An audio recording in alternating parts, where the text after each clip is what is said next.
Hi, my name is Lance Shull, and I left yesterday's Braves game early. Happy Monday, everyone. I'm got a cool hand for you today that's going to show you a couple of things, a couple of principles. The main principle is we are going to talk about using no trump when it can't be natural as a way to compete in the auction without committing to one particular action. So I have winners from last night's Swiss. Second place team was Audrey Shull was on it. Betsy Mebin on the third place team, and Jim Rue, Karen Popovich, both playing with separate partners, were on the fourth place team. So yesterday, the Braves trailed by 4 going to the bottom of the ninth inning. It was about 4:30, and Audrey and I had to pick up the dogs from daycare before 6 o'clock. It's a pretty crowded game, so we decided to get out of there a little bit early. I was pretty frustrated by the 3 runs that the Braves gave up at the top of the ninth and by the general malaise surrounding the club this year. So we missed out on the Braves scoring 4 runs in the bottom of the ninth to tie it, then holding the Marlins to no runs in the 10th, and then winning it inexplicably with the bases loaded and 2 outs down to a pitcher hitting for them. And what you see in the background there is said pitcher rounding first base after he lined a 3-1 pitch into center field. Also pictured is Guillermo Heredia, who appears to have 2 plastic pink swords and is going to the mound to do some sort of weird sword dance. So without further ado, let's share the screen and talk about how we can add a competitive tool to our toolbox effectively on hand 1 from last night's Swiss. All righty, here we are. So I thought everybody did a pretty good job in the auction on this one. It went pass, and South opened a spade. My partner Audrey was sitting west, and she has a pretty good hand that wants to enter the bidding. But rather than commit to an overcall of 2 diamonds here, probably a better option is to make a takeout double. Okay, remember your takeout double says, I have shortness in their suit, can compete in any of the other suits, and this way you get like 3 for the price of 1 instead of committing to 2 diamonds where you're just guessing as to whether a partner might have a fit or not. We're not worried about playing hearts when we only have 3 of them. If partner bids 2 hearts, that'll be fine, particularly when we have that spade shortness and we can predict that partner will be using our small hearts to rough spade losers from his hand. So she made a double here, which I thought was a rather well-judged call. It's just, it gets so many more things in play than overcalling 2 diamonds. By the way, this hand I think is just probably barely good enough to overcall 2 diamonds with. If you've heard me rant about 2 of a minor overcalls before, like one thing I really don't like is lack of a 6th card in the suit. Another thing I don't like is having poor suit quality. So here at least we have decent shape and we have decent suit quality, even if we're lacking the 6th diamond.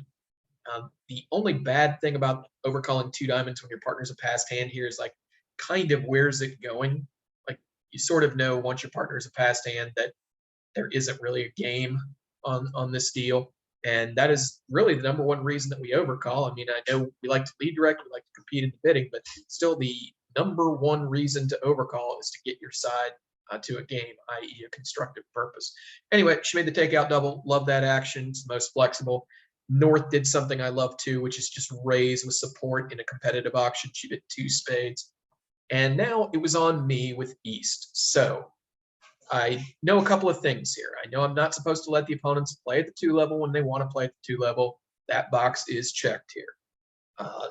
I have some values, and I definitely want to compete to 3 of a minor, but I don't want to guess which minor to compete in. Partner might have discrepant lengths in the minors. She may have been under pressure a little bit and doubled with, say, 4 hearts, 5 of one minor, 3 of the other, something like that. And rather than pick a minor just by flipping a coin, what I want to do here is get partners' input. And we are going to use a bit of no trump in competition here to say pick a suit. Now, the first thing that ought to spring to mind here for you people that like to question what I'm saying, and absolutely go ahead and question what I'm saying. I can be as full of it as the next person.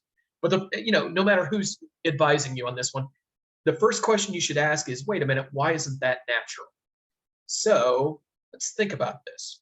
For this to be natural, we would need a smattering of values, which we kind of have. We would need good spades, right? Like probably a double stopper in spades. Otherwise, why are we sticking our neck out and trying to make two no trump?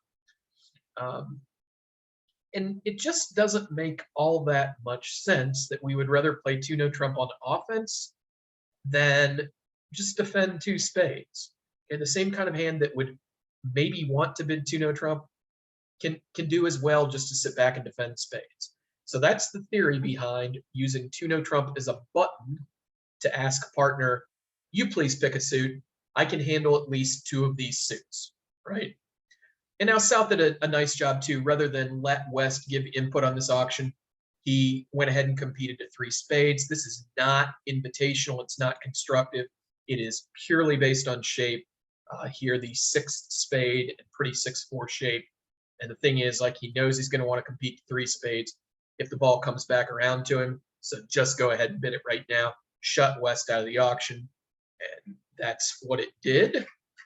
You will notice that three spades is going to lose the ace of spades, the ace of clubs, and the ace king of diamonds. And South is going to score plus 140 here. East-West can't really effectively compete any higher. I believe the limit of the hand is 3 of a minor. Looks like you lose 2 hearts and at least a couple of clubs. So East-West has done their all to push North-South 3 spades here. And again, like when they want to play at the 2 level, we don't let them, but barring some sort of crazy shape for us, we have accomplished our mission when we do push them to the 3 level. Again, full marks to South here for going ahead and competing with the 6 spade. This is purely a competitive bid, not trying to get to a game. One more thing I want to point out about this hand, and there's no way to ascertain this during the auction on this hand. This would come up from time to time, I suppose.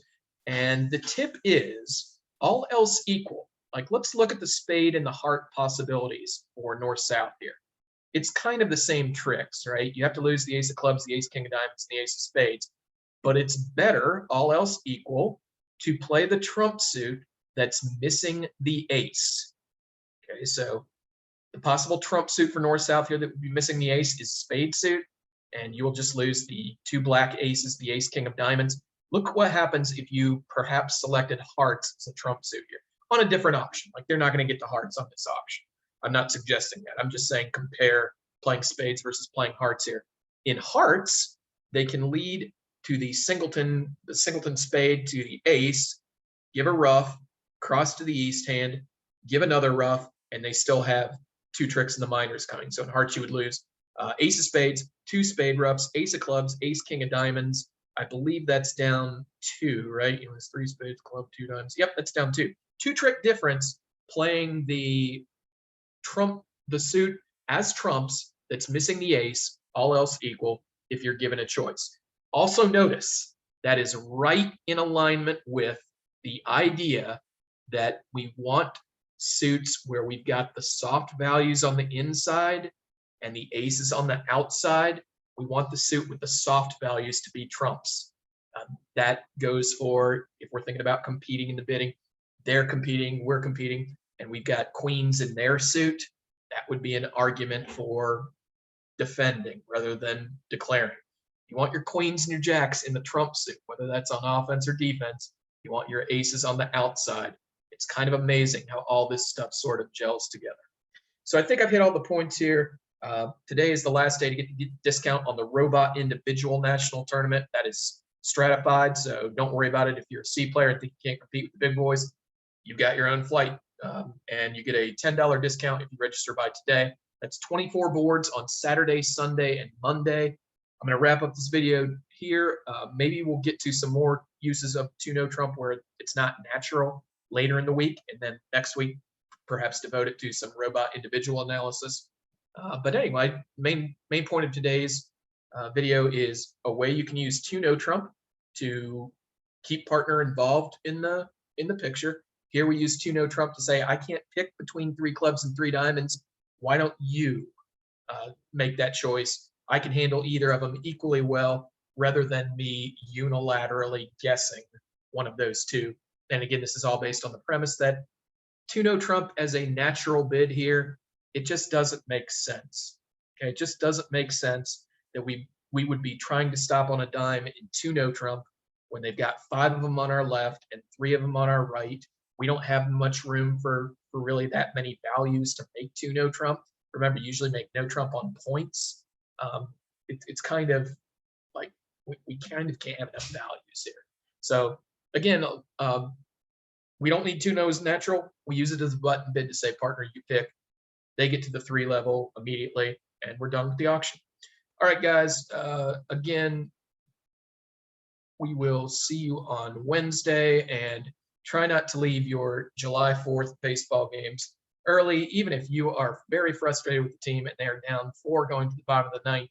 I saw a cool headline this morning that said, land of the freed, home of the Braves. All right, guys. See you on Wednesday. Later on.